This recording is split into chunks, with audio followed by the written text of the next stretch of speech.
తట్టుకోలేదు. ఇవి చేసిన పనికి ఇకపై ఏలియన్స్ లేవని నమ్మకుండా ఉండలేను.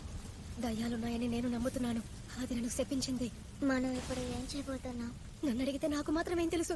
ఇంకొకసారి నువ్వు నీ కంట్రోల్ని కోల్పోతే నేను నా పవర్స్తో దాన్ని అడ్డుకోలేను. నన్ను క్షమించు. నా యూనిఫామ్, నా వాలెట్, నా ఫోన్ అన్నిటినీ పోగొట్టుకున్నాను. ఈ శాపం నుంచి నాకు విముక్తి ఎలా కలుగుతుందో నాకు అర్థం కావట్లేదు. ఆ ముసలి దాన్ని 4 పీకాలి, వేరే దారే లేదు. తనేగా నిన్ను శపించింది. అలా అంటావా? సరే, నేను ఒంటరిగా అయినా ఆ చోటుకి వెళ్తాను. ఏంటి ఇప్పుడేనా? మిస్ అయాసే, మీరు ఇంటికి వెళ్ళినప్పుడు నా డ్రెస్ వేసుకెళ్ళండి. అయితే నువ్వు కూడా నన్ను అలాగే చేస్తున్నావా? ఇక్కడ జరిగిన అన్నిటికీ ఆ, నేను మాత్రమే బాధ్యుణ్ణి. ఇకపై మీకు దీనికి ఎటువంటి సంబంధం లేదు. ఎలాగైనా సరే నేనే ఆ టనల్లోకి వెళ్ళి జరిగిన విషయాలన్నిటినీ మార్చాలి. పర్వాలేదు, నేను కూడా వస్తాను. నన్ను తీసుకువెళ్ళు. ఇంత జరిగిన తర్వాత నువ్వు ఒంటరిగా వెళ్ళటం మంచిది కాదు. నేను గనక లేకపోయింటే ఈ పాటికి చచ్చేవాడివి.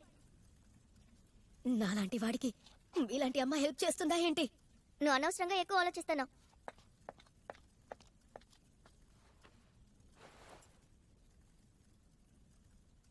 ఇదిగో, నువ్వే వేసుకో. వెళ్దామా?